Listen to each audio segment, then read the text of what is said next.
A gente tem de garantir recursos em caixa. Entrevista publicada no jornal O Estado de São Paulo no dia 25 de novembro de 2023. A gente tem de garantir recursos em caixa e temos 20 bilhões de reais.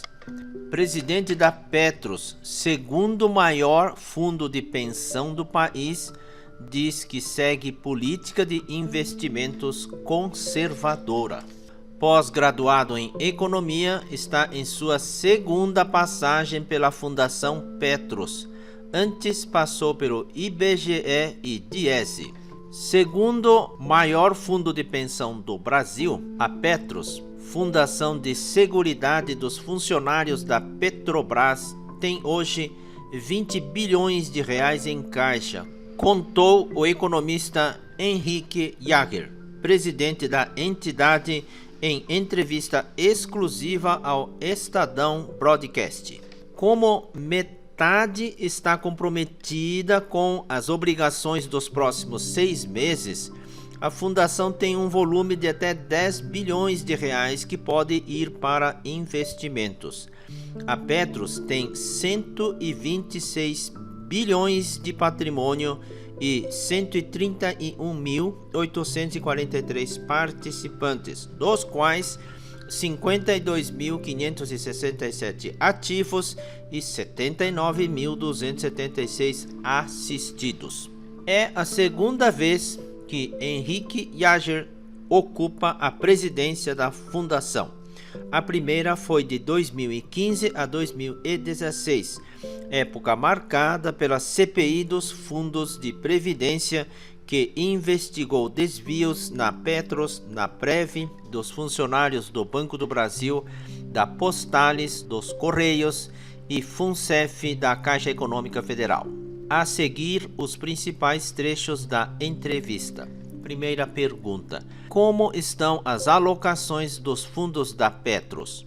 Nos planos de benefício definido, o BD, a política de investimento é conservadora. Concluímos a estratégia de imunização da carteira. A meta de aquisição de títulos públicos, principalmente as NTNBs, o do Tesouro IPCA, foi alcançada no fim de outubro. 82% do patrimônio está nesses papéis.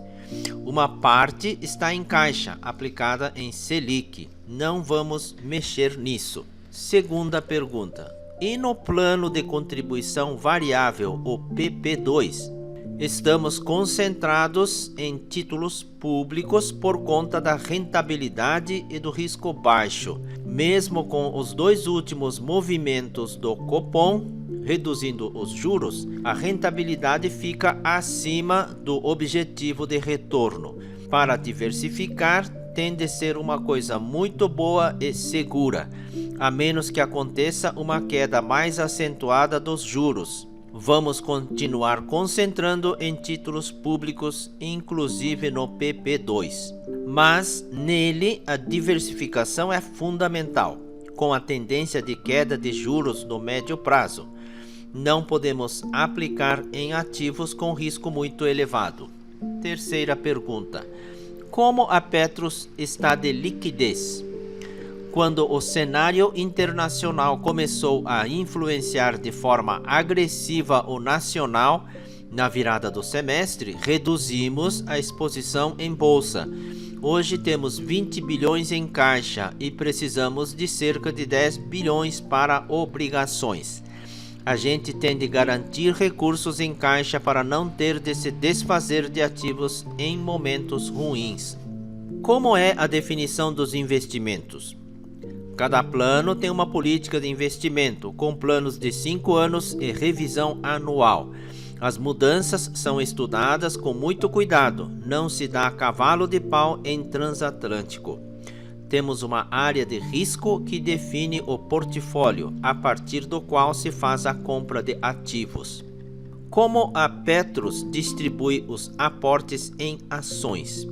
Por definição, fundos de pensão são minoritárias. A gente não pode aplicar mais de 10% dos ativos em um conglomerado econômico e não posso ter mais de 25% de uma companhia.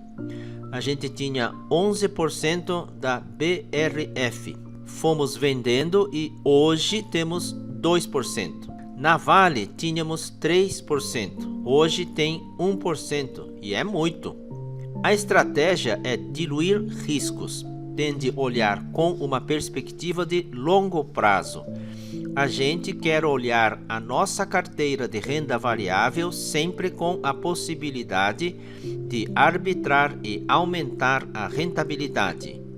Uma participação menor facilita vender e comprar. Em Petrobras, não podemos investir por conta do endividamento que ela tem conosco. Quanto a Petrobras deve para Petros? Deve metade do plano de equacionamento, 20 bilhões. Quando cheguei em 2015, havia um estudo mostrando déficit de 5 bilhões de reais. E houve uma tempestade perfeita, a revisão do perfil das famílias, com petroleiros e esposas mais jovens do que se projetava, trouxe mais um incremento. Houve o acidente de Mariana e a gente tinha exposição de 5 bilhões em ações da Vale quando elas despencaram. A inflação estava subindo. Chegou a bater em 16% por conta da crise econômica e política, com o impeachment da então presidente Dilma. Tínhamos a maior parte dos títulos com vencimento de longuíssimo prazo. Como está a negociação do déficit com a Petrobras? A gente saiu com um plano de equacionamento pronto, mas a nova diretoria adiou a implementação por um ano. Só isso já aumentou em 6 bilhões de reais o déficit. Com as correções, chegou a 40 bilhões de reais. Como ficou a participação da Petros na Sete Brasil? A Petros era cotista do Fundo de Investimento em Participações, a FIP, Sondas, criado para investir na Sete Brasil. Envolvida em escândalo de corrupção e sem fundos para pagar as sondas que encomendou, entrou em recuperação judicial em 2016. Zeramos já na minha primeira gestão e com uma arbitragem envolvendo a Petrobras, conseguimos reaver os 950 milhões de reais do 1 bilhão e 700 milhões investido. Última pergunta. Que ensinamento sua primeira gestão deixou? Fiquei mais resiliente e crítico, buscando olhar pelos mais diversos prismas na tomada de decisão, olhando para as consequências. As decisões têm consequências na vida das pessoas.